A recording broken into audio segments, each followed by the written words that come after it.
UPPCS 2026 की vacancy का notification आने का मैक्सिमम चांस जुलाई में है। नंबर ऑफ पोस्ट काफी ज्यादा हो सकती हैं, कम से कम 800-900 तो होंगी ही होंगी।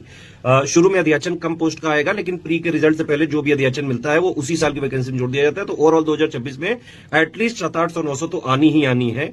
एग्जाम डेट बिल्कुल नहीं टलेगा, 6 दिसंबर को प्री है, ये बहुत पहले से आयोग डिक्लेयर कर चुका है, किसी कीमत पे नहीं टलेगा। थोड़ा बहुत डिले जो ये इसलिए हो रहा है क्योंकि माइग्रेशन वाला जो एक ओवरलैपिंग जो खत्म कर दी गई है उसका क्लॉज शायद बदलना पड़ेगा आयोग को। मतलब प्री में शायद हो सकता है कि माइग्रेशन अलाउ करना ही पड़ेगा आयोग को। बाकी चीजें कोर्ट में चल रही है, वो आपको पता चलेंगी। बात रही क्या अभी तैयारी हो सकती है, बिल्कुल तैयारी हो सकती है, लेकिन अगर आप पढ़ने को तैयार हो, प्रैक्टिस करने को तैयार हो, syllabus oriented content latest and pattern के हिसाब से रिवाइज और अपडेट करके आपको पढ़ना पड़ेगा, प्रैक्टिस करनी पड़ेगी। अगर आपको 2026 में ही मतलब सिलेक्ट होना है, आप बहुत सीरियस हैं। स्टडी फॉर सिविल सर्विसेज का कंप्लीट प्री प्लस मेंस का ग्रुप चल रहा है यूपीपीसीएस का, है ना। आप उसको ज्वाइन कर लो और स्ट्रिक्टली फॉलो करो। जितना हम उसमें दे रहे हैं वो मोर देन सफिशिएंट है, प्री निकालने के लिए भी, मेंस निकालने के लिए भी। पूरी प्री प्लस मेंस की उससे तैयारी हो जाएगी। इंटरव्यू में तो हम वैसे ही फ्री में गाइड करते हैं। तरीका यही होना चाहिए कि आप जो है प्री मेंस का दोनों का ग्रुप ले लें और सबसे पहले एनसीईआरटी को जल्दी से कवर करें, करीबन 10-15 दिन में वो कॉमन बेसिक हो जाएगा। पीवाईक्यू एनालिसिस थोड़ी बहुत कर लें और लगभग 2 महीने हैं अभी आपके पास जिसमें आप मेंस का भी पढ़ सकते हैं। उस 2 महीने में एनसीईआरटी बेसिक पढ़ें।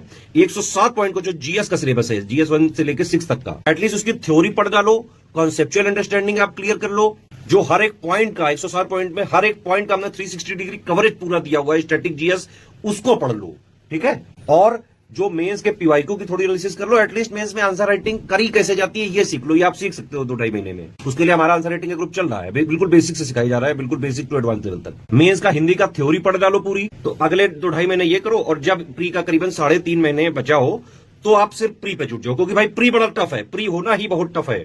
प्री में कई यूनिक क्वेश्चंस आते हैं, डायनामिक पैटर्न पे चल रहा है प्री इस समय। सिर्फ पीवाईक्यू वगैरह के भरोसे मत बैठे रहना, अदरवाइज तो जीवन में नहीं होना है। अब प्री से 3.5 महीने पहले आप एससीएस का सिलेक्शन मटेरियल यानी कि कंपाइलेशन लिस्टिंग अपडेटेड और रिवाइज वाला जो 2026 वाला वर्जन हम रिलीज करेंगे, अभी हमने किया नहीं है, वही वाला पढ़ना, पूरा अपडेटेड मिलेगा उसमें, उससे पढ़ लेना। और एससीएस पेड क्विज और एससीएस टेस्ट सीरीज से प्रैक्टिस कर लेना। ये 3 चीज करके आप प्री का कट ऑफ आराम से निकाल सकते हैं, चाहे जैसा पेपर आ जाए।